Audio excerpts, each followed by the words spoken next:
এক সাইদির মতো মানুষের জন্য 150 মানুষ ফাঁসির রায় হলে জীবন দেয়।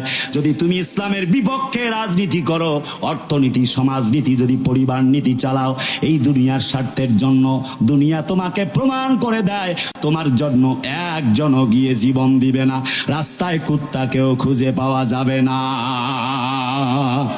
বিএনপির একজন রাজনীতিবিদ সালাউদ্দিন কাদের সাকা চৌধুরী সাহেব আল্লাহর এই গোলামটা একটি উক্তি বলে গিয়েছিলেন, ওনার দোয়া মনে হয় আল্লাহর কাছে কবুল হয়ে গেছে।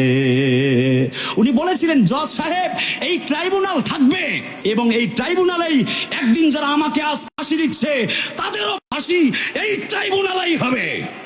ইন্নাহুম ইয়াকিদুনা কাইদা ওয়া আকিদু কাইদা। বান্দা শোনো, বান্দা শোনো, আমি আল্লাহ ধরি না, ধরলে কিন্তু আমি আল্লাহ ছাড়ি না, কারণ আল্লাহ ছাড় দেয় কিন্তু ছেড়ে দেয় না। যে আন্তর্জাতিক অপরাধ ট্রাইব্যুনাল আপনি অন্যের জন্য বানাবেন, যার জন্য গর্ত খুঁড়বেন, অন্যের জন্য যদি আপনি গর্ত খুঁড়েন, আল্লাহ রাব্বুল আমিন ওই গর্তে আপনাকে ফেলায়া দিবেন। আরে কথা বলে না, চিল্লায় বলে না, ঠিক কিনা? কারণ আল্লাহর মায়ের দুনিয়ার বাইর যুগে যুগে জালেমদের পতন হয়। আর ইসলাম আল্লাহ পাক বলেন, ওয়ালা তাহিনু ওয়ালা তাহজানু ওয়া আনতুমুল আ'লাউনা ইন কুনতুম মুমিনিন। আল্লাহ বলে, তোমরা ভয় পেও না, টেনশন করো না। মামুনুল হকের মতো মানুষ 3টি বছর জেল কেটেছে, আজহারিরা দেশ ছাড়া।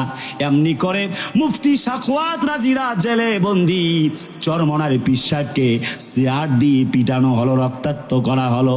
সাইদি সাহেবের মতো মানুষ 13টা বছর জেল কাটলো, তার যখন ফাঁসি রায় হয়ে গেল 150-র উপরে মানুষ জীবন দিয়া দিল। মামুনুল হককে যখন আটকানো হলো, হাজার লক্ষ লক্ষ মানুষ তার জন্যে চলে গেল। কিন্তু সময়ের ব্যবধান প্রমাণ করে ইসলামের পক্ষে, ইমানের পক্ষে, দ্বীনের পক্ষে থাকবার কারণে এক সাইদির মতো মানুষের জন্য 150 মানুষ ফাঁসি রায় হলে জীবন দেয়। যদি তুমি ইসলামের বিপক্ষে রাজনীতি করো, অর্থনীতি, সমাজনীতি, যদি পরিবার নীতি চালাও, এই দুনিয়ার স্বার্থের জন্য, দুনিয়া তোমাকে প্রমাণ করে দেয় তোমার জন্য একজনও গিয়ে জীবন দিবে না। রাস্তায় কুত্তাকেও খুঁজে পাওয়া যাবে না।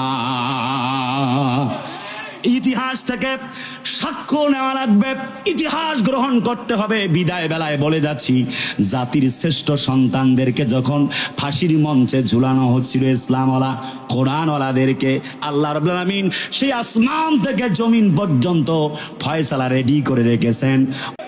কথা বলে না, জোরে বলতে হবে, ঠিক কিনা? কলিজার ভাইয়ারা আমার,